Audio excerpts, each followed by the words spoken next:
kalon përshtypja është që keni thonë që në kohën kur ka ardhur në Likafs, nëse s'gaboj, kryeministri Albin Kurti në detyrë që tashmë është, Samili Shtoku i ka lutë, i ka kërku me vesh uniformën e OÇK-s, por nuk e ka vesh. Ka qenë në Arbri. Keni qenë ju prezant? Jo, në 98-ën shtabi i përgjithshëm është themeluar në Arbrit Kosovës, në Arbrit Drenicës. Dhe pothuajse deri në nëntorë të 98-s, shtabi i përgjithshëm ka qenë atje. Pastaj në nëntorë të 98-s është vendosur në Kleçk, në malet e Pagarushës. Dhe në shtator, Adem Demaçi është është caktuar nga shtabi i përgjithshëm si përfaqësues politik i shtabit të përgjithshëm të ushtrisë shqiptare të Kosovës. Pra, sepse ka pse theksoi shtabit të përgjithshëm, sepse në fillim ka qenë përfaqësues politik i shtabit të përgjithshëm. Dhe kur ka ardhur atje, ka ardhur bashkë me Albin Kurtin dhe Samil Shtaku i ka propozuar Albin Kurtit që të bëhet pjesëtar i ushtrisë shqiptare të Kosovës. Konkretisht Samil Shtaku. Konkretisht Samil Shtaku. Dhe zotëria nuk ka pranuar. Unë nuk kam qenë prezent, por ama prezent në këtë sallë, në këtë vend. Kanë qenë edhe 7 vetë atje. Kush janë ata? Tonë 7 persona tjerë. Le ti thot Samil Shtaku. A ka qenë babai juve atë? Jo, nuk ka qenë. Le ti thot Samil Shtaku. Kjo është hera e parë. Ka qenë Thaçi këta, ish presidenti? Jo, pra jo Thaçi nuk ka qenë në moment. Po ka qenë Kadri Veseli. Po Kadri Veseli nuk mund të flasë sepse ndodhet diku tjetër, po Samil Shtaku është gjallë dhe mund ta thotë. Kurse propozimin e dytë i është bërë kur ka qenë në Kleçk, në shtabin e përgjithshëm në Kleçk, në dhjetor, atje propozimin e ka bërë La Ibrahimaj. La Ibrahimaj. Po. I ka thonë vesh edhe nuk o vesh. Po. Kjo është deklaratë e saktë. Kjo është deklaratë e saktë. Të dy personat janë gjallë dhe të dy personat mund t'i pyesin dhe mund të thonë, nëse unë gënjej. Pra juve mund ta pyesni, ka gënjur Dritani apo s'ka gënjur Dritani? Pra kaq shumë e thjeshtë. Po shumë e thjeshtë, po. Kaq është. Nuk e besoj djali i komandant Shpendit, nëse s'gaboj apo? E ka pas në Shpendi Delaveri? Jo, shpëtim. Shpëtim Golev. Nuk besoj që djali i komandant Shpëtimit gëzon me gënjej. Jo, unë them që nuk po gënjej. Personat janë gjallë dhe mund të dalmi tek ti, po pse nuk guxon me vizitu Kosovën? Se unë e di që e do shumë ti. Shikoj, unë nuk vi dot në Kosovë për arsye se jam person në kërkim nga gjykata e Hagë, nga kjo gjykata e Kosovës që ndodhur në Hagë, se po i themi gjykata e Hagës, gjykata e Hagës, është gjykata e Hagës. Është gjykata e Kosovës që ndodhur në Hagë. Akuzohem për të njëjtën vepër që akuzohet edhe Hashim Thaçi pra për dëmtim të drejtësisë, nxjerrje të pengim drejtësisë, këto budalliqet e tyre, pra. A ke zbulu në dëshmitar, se unë e di që ke thonë që ka njerëz që janë marrë jo, ata nuk janë dëshmitarë, unë i kam akuzuar, sepse këtu qëndron problemi. Problemi thotë që ata më akuzojnë se unë kam nxjerrë emrat e dëshmitarëve, ndërkohë që unë nuk kam nxjerrë emrat e dëshmitarëve. Ata nuk janë dëshmitarë, unë i kam akuzuar për dëshmitar të rrem, për dëshmi të rreme. Pra unë kam bërë akuzë publike që këta njerëz janë dëshmitar të rrem. Pra është ndryshe ti je dëshmitar, të nxjerrësh emrin e një dëshmitari, është ndryshe ta akuzosh dikë për dëshmi të rreme. Kush janë dëshmitarë? Unë kam akuzuar 6 persona që janë dëshmitar të rrem në procesin gjyqësor ndaj Sali Mustafës. Sali Mustafa është akuzuar me dëshmi të rreme. E njëjta gjë është akuzuar me dëshmi të rreme edhe Pjetër Shala, edhe emrat e atyre të Pjetër Shalës dhe të familjes, ata janë një familje që e akuzojnë Pjetër Shalën.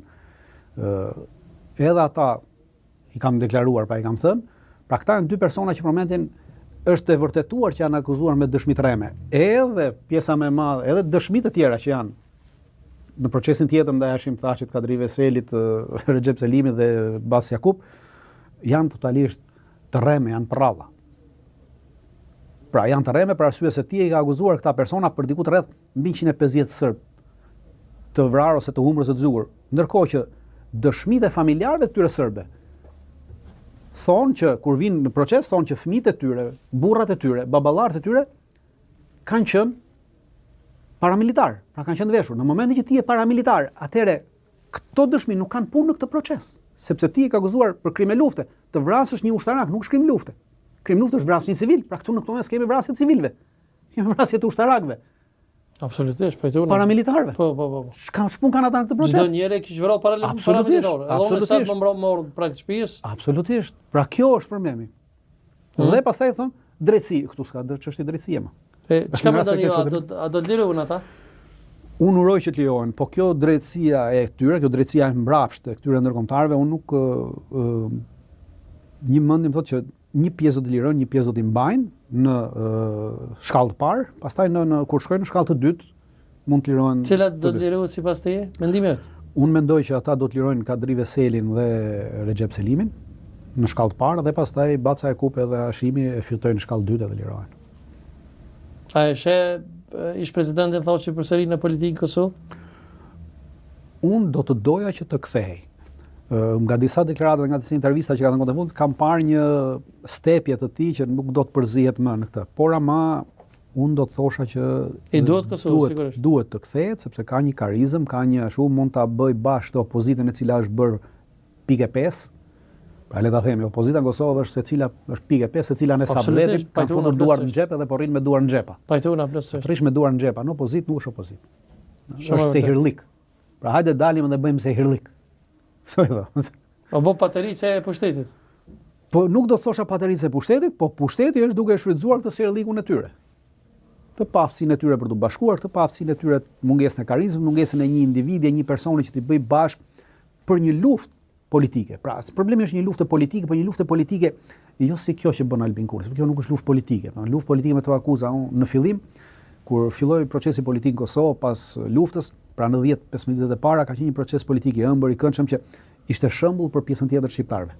Që shisi bëhet politika në Kosovë, pra normalisht me ato akuzë, po pa akuza të cilat, pa sharje, pa fyrje, pa denigrime, pa këto gjërat dhe edhe procesi zgjedhor ishte i këndshëm. Tash jena mazizit e ju. Tash juve na keni kopjuar neve dhe kjo është. Jo mazi. Nga njëra anë vërteton që jemi një popull, një komb, pra nuk ekziston kombi kosovar, këto prallat e kombit kosovar nuk ekzistojnë. Nuk pajtohesh me Xhbeten Spahi që thotë kombi kosovar? Jo, nuk pajtohem se nuk ka komb kosovar sepse komsia e thot Fanoli, Fanoli nga një shprehje pra. Unë jam me Fanolin dhe jo me Nezhmedin ose me gë tjetër. Fanoli thotë që fen mund ta zgjedhësh. Pra fen njeriu e zgjedh. Musliman, katolik, budist, çfarë do të thotë. Kurse kombin nuk e zgjedh dot se ke lindur. Pra aty ke lindur. Dhe që ta ndrosh kombin, duhet më parë thot marrësh një vul që të të tratosh. Pra kjo është. Pra un jam me Fanolin, nuk jam me Nezhmedin. Është vërtet.